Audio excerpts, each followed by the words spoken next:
Well, some people may think it's a great deal of money, but most of us took a buyout in the early um, early years, in the mid years, when fame struck and everything, and uh, the opportunity to take a quote buyout, which was a buyout with a nice sum of all the rights in the future on network.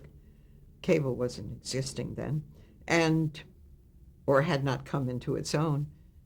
So it sounded pretty good, and nobody advised me otherwise. And all but perhaps one or two took the buyout.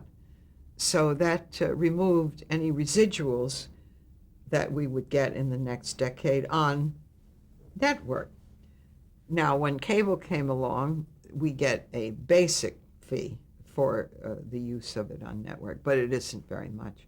However, that's not something you worry about or grieve about, because it's pretty silly if you did, to just go on. I, however, sat beside in an airplane a young man who was in a new series, and I advised him. I said, if you're a big hit and you go on and a buyout is offered, I would advise you to not to take it. And I told him my story.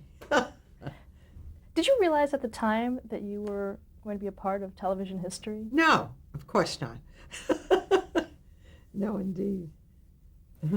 I don't really relate myself to that anyway. I mean, if you think about that, it's, in a way, it's unreal, and it goes away, and it has nothing to do with real life.